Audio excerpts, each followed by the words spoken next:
श्रीराम समर्थ. प्रपंचात परस्परांशी प्रेमभाव कसा वाढेल? निसर्गतःच प्रेम हे प्रत्येक व्यक्तीत आणि प्राणीमात्रात असते. फार काय, प्रेमाशिवाय मनुष्य प्राणी जिवंत राहू शकणार नाही. प्रेमाने सर्व जग वश करून घेता येते. प्रेम ठेवण्यात पैसा खर्च होत नाही, कष्ट नाहीत. परंतु प्रत्येकाचा अनुभव पाहावा तर प्रेम करणे तितकेसे सोपे आहे असे दिसत नाही. याचे कारण प्रत्येक व्यक्तीचा स्वभाव निराळा, आवड निराळी आणि दैवयोगाने आलेले ऋणानुबंध निरनिराळे असतात.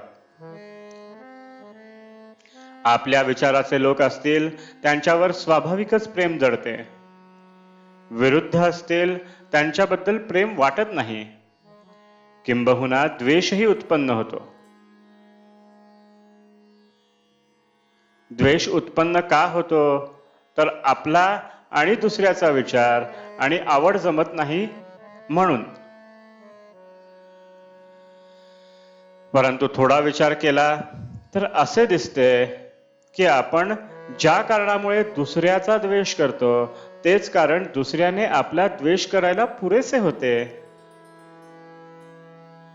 उदाहरणार्थ, एखादी गोष्ट आपल्याला न आवडली आणि तीच दुसऱ्याला आवडली तर मला न आवडलेली गोष्ट दुसऱ्याला आवडल्यामुळे दुसऱ्याचा द्वेष करायला मला तेवढे कारण पुरेसे होते.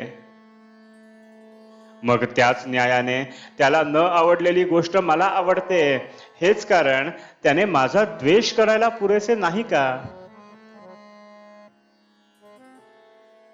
व्यक्ती तितक्या प्रकृती अशी म्हण आहे. त्याचा अर्थच असा की स्वभावाप्रमाणे प्रत्येकाची आवड ही निराळी असणारच. म्हणून द्वेषबुद्धी नाहीशी करण्याकरिता प्रत्येकाच्या स्वभावाला थोडी सवलत ठेवणे जरूर आहे आणि प्रेम जडण्याकरिता सर्वांना आवडणारी जी गोष्ट असेल तिकडे लक्ष देणे जरूर आहे. प्रेम करण्याचा धडा गिरविताना सुरुवात आपल्या घरापासून करावी. घरातली माणसे, नंतर शेजारी आणि त्यानंतर आजूबाजूला आपलेपणाची भावना आपल्या कृतीने वाढवावी. म्हणजे क्रमाक्रमाने प्रेमाची वाढ होऊन सर्व वातावरण प्रेममय होऊन जाईल. सर्वांशी निष्कपट प्रेमाने वागावे. आपल्या बोलण्यामध्ये नव्हे, पाहण्यामध्ये सुद्धा प्रेम असावे. आपले बोलणे अगदी गोड असावे. आपल्या अंगी सहजता यावी. घरामध्ये अमुक एक गोष्ट कराच किंवा नकाच करू असे हट्टाने न म्हणता आपण राहावे.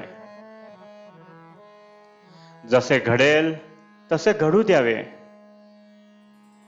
देह असा प्रारब्धावर टाकणे मला फार आवडते. प्रेम करायला गरिबी आड येत नाही किंवा श्रीमंती असेल तर फार द्यावे लागत नाही. जसे आई आणि मुलाचे प्रेम असते तसे भगवंताचे प्रेम लागावे. ज्याला भगवंताचे प्रेम येईल तो सृष्टीकडे कौतुकाने पाहिल.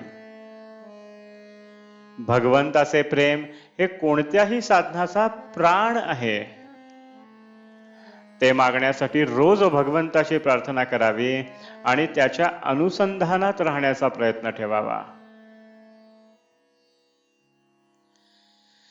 आजचे बोधवचन: घरामध्ये काय किंवा बाहेर काय, प्रेमाचा धाक असावा, भीतीचा असू नये.